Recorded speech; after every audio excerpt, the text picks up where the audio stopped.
Hello friend, कैसे हैं आप लोग सब। और बताइए, मेरी तो गुड मॉर्निंग हो गई, मैंने चाय भी पी ली है। और देखिए, मैंने नेल पेंट लगाया है। ये लगा रही हूँ मैं नेल पेंट। इसको लगाने का टाइम नहीं मिल पाता, मैंने कहा चलिए आज नेल पेंट लगाएं। कैसा लग रहा है नेल कलर। और बस बैठे हैं जी। और आप बताइए कैसे हैं। बैठी हूँ, आज मौसम ठीक लग रहा है, धूप आने वाली है अब। और अब सब्जी करेला मैंने काट दिया है, क्योंकि करेले में कड़वापन होता है ना। करेला काट के उसको नमक डाल के छोड़ दिया है। फिर उसके बाद आज नाश्ते में बनाऊंगी पोहा। और थोड़ा सोच रही थी टमाटर और धनिए की चटनी बनाऊंगी, बना के फ्रिज में रख दूँगी मैं स्टाइल की। मौका मिलेगा तो मैं बना के दिखाऊंगी आपको। और बताइए आप लोग कैसे हैं, बढ़िया हैं। बहुत अच्छा लगा, आप लोग बहुत सारे लोग अच्छे लोग हैं जो सपोर्ट दे रहे हैं। आशा करती हूँ कि और लोग भी मेरा वाला ब्लॉग देख के मुझे सपोर्ट करें। मेरी वॉच टाइम नहीं बढ़ी है अभी, क्या बताएं। मैंने कहा चलो छोटा सा एक ब्लॉग बनाती हूँ। आज मैं बैठी हूँ इधर, यहाँ सारे कंबल रहते हैं। उसमें आए थे ना, कुंभों के मेले में यात्री लोग आए थे, मतलब मेहमान लोग। तो मैंने कुछ कंबल यहीं रख दिए थे कि मेहमान आएंगे तो सब लोगों के लिए कमरों में बिस्तर लगा दिया जाएगा। और एक कंबल उनको दे देंगे, गद्दा, क्योंकि टेंट हाउस का घर है, बाज़ार से कुछ लेना नहीं पड़ा। गद्दा, रजाई, कंबल सब अवेलेबल है घर में। और इसलिए इन कंबलों को मैंने इसलिए रखा ना, क्योंकि कुंभ के मेले में यात्री बहुत आए थे, तो गेस्ट हाउस में सारे 150 कंबल तो रोज़ बुक थे। मैंने कहा अगर मेहमान अब आ जाएंगे तो इतना कंबल तो घरों बिस्तर किसी के पास होता नहीं है। जो अगर 10-15 इकट्ठे, एक दिन तो 15-16 इकट्ठे आ गए थे। तो इधर के रूम में सारे 5-5, 7-7 गद्दे लगा दिए थे और सब लोग अपना सो गए। और उधर वाले पोर्शन में बेड लगी थी और कुछ लोग बेड में सो गए, फिर नीचे लगा दिए सबके लिए, वहाँ सोए। अलग अलग शहर से आए हुए थे। और मतलब ये है कि गुरु ने ये अच्छा किया कि हर डे आए, किसी दिन 3 आए, किसी दिन 2 आए, लेकिन बस एक ही दिन ज़्यादा लोग हो गए थे। 2-3 लोग को तो इंसान मैनेज ही कर लेता है। मेरे बेटे ने बड़ा मुझे सपोर्ट किया, जब बिस्तर लगाने में, कंबल बिछाने में, लेकिन तकिया लगाने में कितना हो जाता है। जब 2 लोग मेहमान बैठते कितना हो जाता है। और खाना पीना में, जैसे मैं सब्जी वब्जी बना देती, आटा गूँथ देते, तो खाना वाना खिलाने में उन लोगों की मदद कर रहा है। लेकिन कुछ मेहमान बहुत अच्छे आए थे, जैसे मैंने खाना वाना बना लिया तो खा के, अब मैंने तो अपने काम हमारे कोई लगाई नहीं है। तो जैसे बर्तन अपना, जैसे 5-6 लोग अपने एक घर से आए हैं, तो 5-6 खाना खा के 5-6 लोगों के बर्तन लोग धो देते थे, तो अच्छा लग रहा था। लेकिन मन तो नहीं कर रहा था मुझसे करा, लेकिन वो कर दिया था। हमने कहा चलो ऐसा है, हमारा गुरु बोलता है अगर कोई काम करने के लिए आगे आए तो घमंड मत करना, अभिमान मत दिखाना। और अगर जैसे हम लोग कुछ काम कर रहे होते हैं,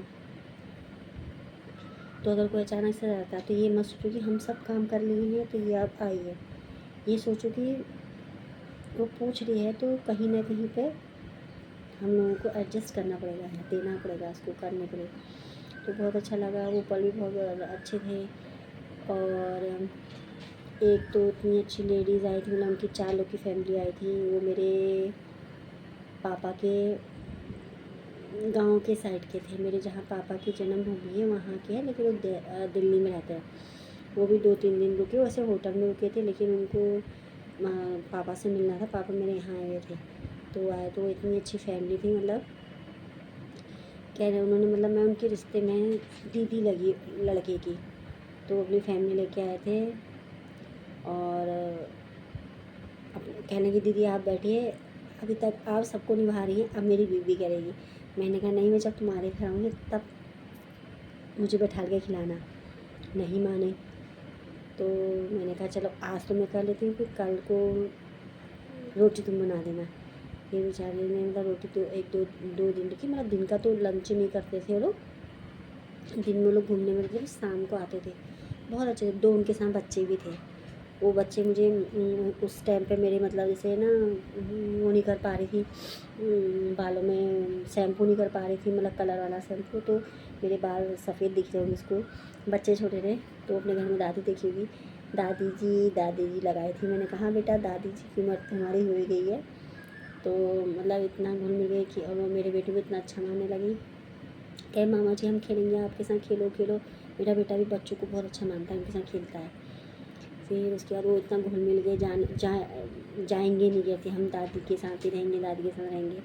मेरे साथ सारा काम, जब मैं पोछा लगाऊँ तो वाइपर लेके अपना पोछा लगाने लग जाए, खींचने लग जाए, और कहे दादी आप वीडियो बनाती हैं ना, मैं भी आपके साथ बनाऊँगी। मैंने उसके साथ एक आध वीडियो डाली भी है, बड़ी खुश हो गई थी। इंस्टाग्राम में भी डाली थी और उस पर भी डालते ना, बहुत मतलब अच्छा लगा। मतलब बहुत सारे तो बहुत अच्छे मतलब नेचर के थे, और बहुत सारे लोग मतलब सही था। ये हमारा सबके यहाँ भाग से आते हैं। अब जो किसी के यहाँ है ना, किसी हमको तो ये शुक्र करना चाहिए कि कोई हमारे यहाँ आया, भगवान होता, भाग्य से आता, कोई ऐसे नहीं आता सबके यहाँ। अब जो नहीं आ रहे ना, बहुत सारे लोग डर जाते हैं कि हमारे मेहमान आ रहे हैं, क्या करें, कहाँ रखें, कहाँ ये करें। अरे भगवान ने जितना दे रखा उतने में संतोष करो, क्यों, है ना जी। अब ज़रूरी थोड़ी, अब जैसे भगवान की दया से यहाँ कोई प्रॉब्लम नहीं है, इधर सोए बिस्तर, रहने खाने की कोई ज़रूरत नहीं। बस थोड़ा यह कि थोड़ा सा खाने में, मतलब जैसे अकेली हूँ तो जैसे बहुत सारे लोग जो समझ रहे थे, मतलब जैसे सुबह नाश्ते में तो मैं हो जा रहा था, नाश्ता करा दिया, फिर दिन में वो लोग नहीं खा रहे थे, रात का बनाया। खाना बनाने में दिक्कत नहीं है, खाना तो बड़े प्यार से खाए थे। बहुत सारे मतलब तारीफ़ भी कर रहे थे कि मतलब आप आंटी बहुत अच्छा खाना बनाई है। मैंने कहा ऐसे झूठ मूठ तारीफ़ मत करूँ। कहने लगे नहीं सच में बता रहे हैं। मैंने कहा चलो ठीक है। उन्हीं समय पे फिर मतलब इतने आ गए थे, उसी समय हमारे गुरु लोगों का आगमन भी हो गया था लखनऊ से। फिर लखनऊ से आए थे, मैंने कहा 7-8 दिन का उनका यहाँ पे गेस्ट हाउस में रुकी थी गुरु माँ, और 7 दिन हमारा पूरा वहाँ पे सत्संग चला ना, एक दिन भी एब्सेंट नहीं करना रहा। और मेहमान यहाँ, मैंने बस गुरु से ही कहा, गुरु से मतलब ये मतलब अपने मन में कहा था मेरा सत्संग का नागा ना हो, क्योंकि उन ठिकानों कुंभ के मेले में मेहमान बहुत ज़्यादा आ रहे थे। अब ऐसा नहीं कि एक दिन आए मेहमान, 2 दिन, कुंभ का मेला तो 45 दिन रहा, तो 45 दिन मेहमान आएंगे, उससे पहले भी लोग आए। गुरु में इतनी शक्ति, तो मेहमान ऐसे आते थे जैसे रात को आए, रात का खाना खाया, क्योंकि उत्तराखंड से आते थे, तो वो ट्रेन मतलब रात ही को पहुंचाती थी 10-11 बजे। तो आए और रात को खाना वाना खाया, सो गए। सुबह 5 बजे उठे, गंगा जी को निकल लिए। गंगा जी को निकलने का मतलब, उनकी वापसी का मतलब ये हुआ कि उनको पूरा दिन लगना है, क्योंकि उस टाइम पे कोई वो नहीं चल रहे थे साधन, कोई साधन नहीं चले। तो जैसे उनको मैंने चाय वाय पिला दिया। अब इंसान गंगा जी नहाने जा रहा है तो कुछ खा पी के तो जाएगा नहीं, तो खाली चाय, और बच्चे वाले हैं तो दूध वगैरह पी के वो लोग गए। अब मेरा से हम नाश्ता वास्ता बना के 9 बजे निकल जाती थी। फिर एक बार घर पापा को फ़ोन करती थी, वो लोग आए, पापा कहते थे नहीं। फिर वो जो शाम को 5-6 बजे आते थे, शाम का फिर मेरा वो जब आते थे, चाय वाय दिया उनको, सब्ज़ी बनाए, आटा गूँदा, रोटी वोटी बनाए, खिला दिया। फिर अपना वो दूसरे दिन नाश्ता वास्ता करके घूमने चले जाते थे। फिर मेरा सत्संग हो जाता था, बढ़िया रहा। अब एक दिन ऐसे मेहमान आ गए जो सुबह आ गए हैं, वो सुबह के टाइम पे आ गए, करीबन 5-6 बजे। मैंने कहा आज तो मेरा सत्संग घोटाला ही होगा, नहीं जा पाएंगे क्या गुरु के पास। उस दिन क्या हुआ, वो आए थे बाहर से, बच्चे थे, मेरे भाई के बच्चे थे, मतलब लड़के, और उनका फ्रेंड था। मेरा बेटा उनको लेके आया, उनको जगह नहीं मालूम थी, पहली बार आ रहे थे। अब उनको मैंने चाय वाय पिलाई, ठीक था। फिर उन्होंने कहा बुआ हम नहाएंगे। मैंने कहा गंगा जी नहाओगे, कहने का नहीं आज हम गंगा जी नहीं जाएंगे, हम नहाएंगे। मैंने कहा चलो ठीक है। मैंने गीजर ऑन कर दिया, उन्होंने नहला। मैंने कहा बेटा पहले चाय पी लिए, नहा लो, फिर मैं नाश्ता बना दूँगी। फिर मैंने ब्रेड मक्खन उन लोगों के लिए नाश्ता बना के चाय वाय दी। फिर मैंने कहा बेटा आप लोग के अंदर रात भर चलते रहे, साधन कुछ नहीं मिला, वो लोग अयोध्या होते हुए आए, अयोध्या में गए, फिर अयोध्या से इन लोगों को जब इधर को इलाहाबाद आते रास्ते में ही मतलब कि 5-6 किलोमीटर गाड़ी रोक दी जा रही थी। उतना वो पैदल आते रहे। जब वो थक गए तो फिर उन्होंने बेटे को फ़ोन किया कि भाई हम यहाँ तक पहुँच रहे हैं तो कैसे होगा। तो बेटा अपनी गाड़ी मतलब 4 व्हीलर तो जानी नहीं थी क्योंकि कुछ पब्लिक थी, तो स्कूटी लेके गया। मतलब स्कूटी में 2 लोगों को 2 बार में वो घर पर लाया। चलो ठीक था। फिर वो नाश्ता वास्ता किए, मैंने कहा बेटा थोड़ी देर आराम कर लो। अब उन आराम किए तो मैंने वो हमको तो बोले थे गंगा जी नहीं रहेंगे, तो मैंने 9 बज गया था, इतने भयंकर नींद में सोए थे। मैंने गुरु को आगे करा, मैंने कहा मैं चल देती हूँ सत्संग। मेरे सत्संग से वापस आने में दिन का सुबह 9 से 2 होता था, 9 से 2 होता था, मतलब भजन कीर्तन सत्संग होगा। अब 1 बजा तो उस दिन थोड़ा लेट हो गया, तो फिर पापा को फ़ोन किया तो पापा ने बोला कि बच्चे जग गए हैं, वो बोल रहे कि हम आज ही जाएंगे गंगा नहाने। वो लोग चले गए गंगा नहाने। गंगा नहा के आए तो मैं जब घर आई तो फिर मैंने सब्जी तो बना के गई थी, मैंने कहा चावल वाला नहीं बनाया था। पापा हम लोग वहीं खा के आते थे क्योंकि हमारा जितने दिन का सत्संग में और मेरा बेटा वहीं पर हम लोगों का गुरु के साथ ही मतलब गुरु जहाँ आई थी वहीं सबका खाना मतलब जो भी खाते थे वहीं खाते थे। पापा के लिए नाश्ता करा के पापा के लिए जो वही नाश्ता बनाया सब्जी रख देते थे, वहाँ से आके फिर मैं उनके लिए रोटी बना के वो खिलाती थी। 2-3 बज जाता था तो पापा को खिलाया।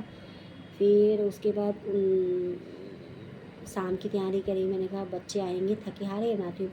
फिर मैंने पनीर की सब्ज़ी चावल सब सब्ज़ी एक सूखी सब्ज़ी बनाई, आटा गूँथा। फिर फ़ोन किया 7-8 बजे, तो मैंने कहा बेटा कहाँ पहुँचे हो, तो बोलने लगे अभी बुआ बहुत टाइम लगेगा पहुँचने में, मैंने 9 बज जाएगा। फिर मैंने क्या कहा मैंने खाना बन ही गया है। फिर पापा को खिलाया, मैंने खाया क्योंकि गुरु आए थे। तो जैसे हम लोगों ने खाना खाया वहाँ से फ़ोन आ गया, क्योंकि गुरु इतनी पब्लिक में तो नहीं मिलती है ना। तो गुरु जैसे जहाँ जहाँ क्षेत्र बटे हुए थे, जैसे हम लोग कर्नलगंज क्षेत्र के हैं, कोई सिविल लाइन्स का है, बारी बारी से लोगों से मिल रही थी। अब हम तो अब मेहमान रहे एक तरफ, गुरु रहा हमारा एक तरफ। फिर मैंने कहा सब हो जाएगा, मन में ठान तो जाएगा। पापा थे घर में, मैंने कहा पापा गुरु आए हैं, गुरु से मिलना है, मैं और बेटा जाएंगे। पापा ने कहा तू जा। मैंने कहा वो बच्चे तो अभी आए नहीं, खाना कैसे खाएंगे। पापा ने कहा चिंता मत कर, तू सारा खाना यहाँ रख जा। मैं हॉट केस में रोटी चावल सब्जी वगैरह सब रख के गई। अब वो बच्चे 9 साढ़े 9 बजे आए होंगे, 10 बजे शायद आए। तो बच्चे अच्छे मतलब थे, उन्होंने अपना आप खाना पीना खा के फिर बर्तन वर्तन सिंक में डाल दिए थे। फिर उस गुरु से मिले, फिर वापस आई तो बच्चों ने बोला फिर बच्चों ने फ़ोन किया कि बुआ आप आ गई। मैंने कहा हाँ। तो वो लोग टहलने गए हुए थे कैसे मतलब हमारे यहाँ तो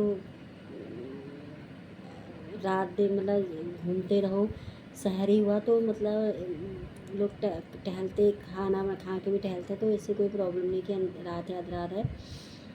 तो फिर बच्चे भी आ गए। फिर दूसरे उन्होंने 2-3 दिन गया थे। बच्चों ने बोला कि बुआ मैंने आपका सत्संग कैसा रहा। मैंने कहा सही। मैंने कहा बेटा बस 2 दिन की और है, तेरे समय थोड़ी परेशानी होगी, ज़्यादा समय तुमको नहीं लगेगा। कहने की नहीं कोई बात नहीं हुआ। कहने का बुआ लखनऊ में शादी की वजह से आए थे, अब हम कल सुबह निकल देंगे शादी के लिए। मैंने कहा नाश्ता वास्ता कर दिया ना, खाली मत जाना। उन्होंने कहा हाँ बुआ नाश्ता करके जाएंगे। मैंने सुबह 7-8 बजे सबके लिए उस दिन हमारा प्रोग्राम था, गुरु माँ मतलब उस दिन गुरु का बर्थडे भी था, वहीं फंक्शन था, वहीं खाना पीना भी था। तो मैंने अपने लोगों के लिए नहीं बनाया, खाली पापा के लिए उन बच्चों के लिए बनाया।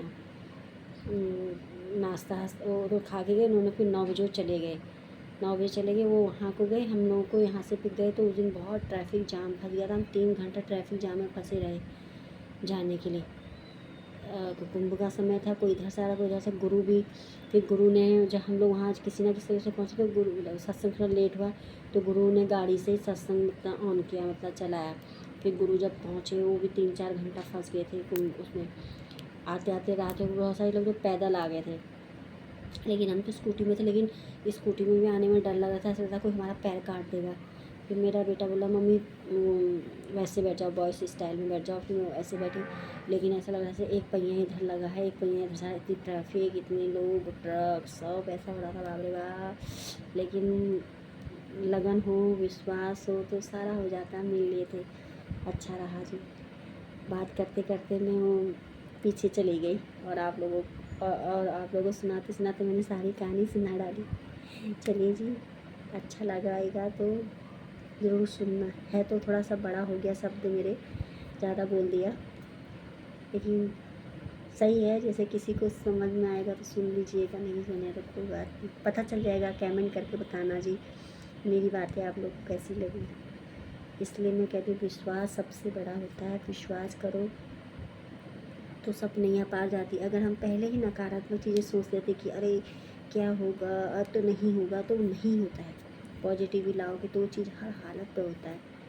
चलिए जी, अगर आपको मेरा ब्लॉग पसंद आएगा तो कमेंट में राधे राधे ज़रूर लिख देना, और कुछ भी ना लिखो, राधे राधे हरिओम ज़रूर लिखना। Bye bye.